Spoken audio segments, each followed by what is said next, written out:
Good morning students.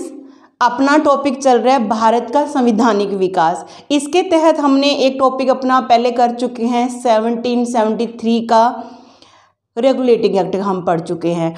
आज हम जो पढ़ने जा रहे हैं वो है Pitt's India act. Very very important है ये पिट्स इंडिया एक्ट। सबसे पहले ये आया कब था, पिट्स इंडिया एक्ट आया कब था, इसकी जानकारी हमें रखनी है। तो 1784 में 1784 में ये एक्ट बनके भारत में आया था। ठीक है जी। इसका नाम पिट्स इंडिया एक्ट कैसे पड़ा? इस टाइम पे 1784 में ब्रिटेन के एक पीएम थे जिनका नाम था विलियम पिट। उन्हीं के नाम से इसका नाम पड़ा पिट्स इंडिया एक्ट, क्योंकि उन्होंने ही ब्रिटिश जो पार्लियामेंट है उसमें इसको इंट्रोड्यूस किया था, इस बिल को। इस एक्ट के तहत हुआ क्या, आपके जो एग्ज़ाम के लिए हमें इसके 3-4 पॉइंट जो अपने ध्यान में रखने हैं। सबसे पहला पॉइंट हुआ क्या, यहाँ पे ध्यान रखना है कि कमर्शियल काम, जितना भी व्यापारिक काम था और प्रशासनिक काम था, इन दोनों को क्या किया गया, अलग किया गया।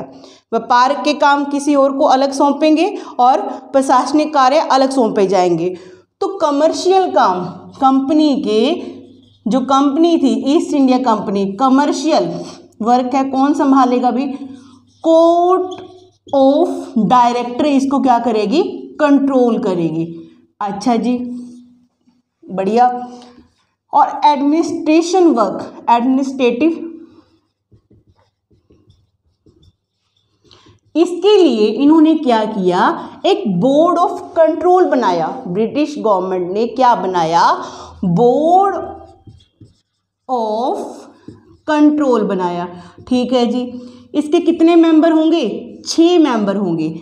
इसमें से जो पहला मेन एक्सचेकर, ठीक है जी, ये रहेगा। दूसरा राज्य सचिव होगा। ठीक है जी। और बाकी जो अदर 4 मेंबर होंगे इसके साथ में, वो कौन होंगे, प्रीवी काउंसिल के मेंबर, प्रीवी काउंसिल के मेंबर इनके साथ काम करेंगे। ठीक है जी।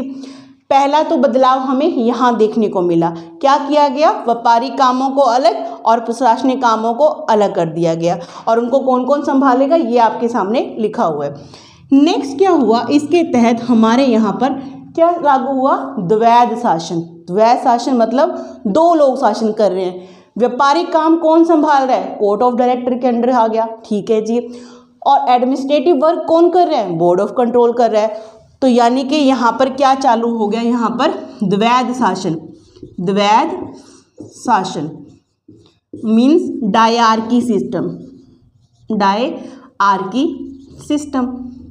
और आप इसको ड्यूल गवर्नमेंट भी बोल सकते हो, ड्यूल गवर्नमेंट सिस्टम। ठीक है जी, ये हो गया हमारा। तीसरा जो पॉइंट हमें ध्यान में रखना है कि जो बोर्ड ऑफ कंट्रोल है, गवर्नर जनरल की क्या करेगी, नियुक्ति करेगी। इससे पहले गवर्नर जनरल की नियुक्ति कौन करता था, कौन करता था भाई, सम्राट करता था। गवर्नर जनरल की नियुक्ति कौन करता था, सम्राट।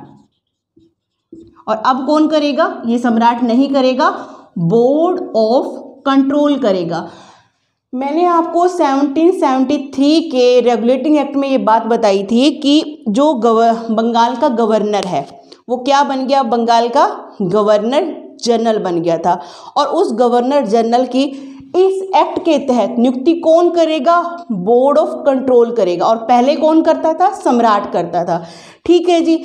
नेक्स्ट 4th पॉइंट हमें क्या ध्यान में रखना है इसके बारे में कि जो गवर्नर जनरल की परिषद बनाई गई थी, आपको याद होगा पिछली वीडियो में आपने देखा होगा, रेगुलेटिंग एक्ट में बोला गया गवर्नर जनरल की जो एग्जीक्यूटिव काउंसिल है उसमें कितने मेंबर, 4 मेंबर। लेकिन इस एक्ट के तहत 1 मेंबर को कम कर दिया गया। क्यों? क्योंकि गवर्नर जनरल की शक्तियों को बढ़ाना था, इसीलिए। तो गवर्नर जनरल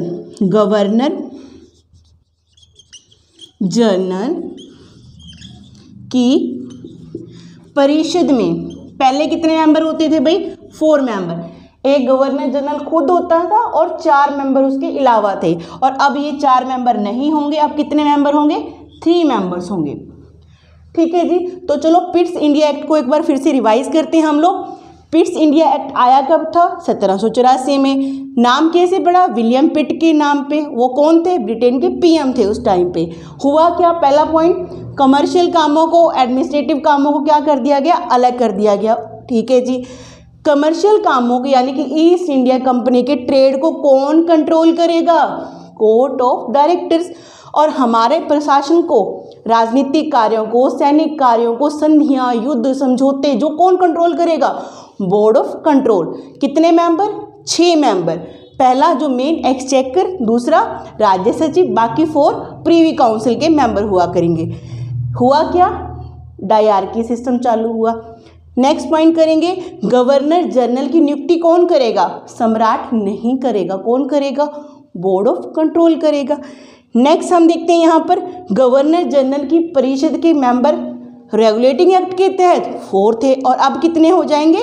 3 हो जाएंगे, 1 मेंबर कम, क्योंकि गवर्नर जनरल की कार्य क्षमता को बढ़ाना है, उनकी शक्तियों को बढ़ाना है। आज के लिए बस इतना ही। Thank you.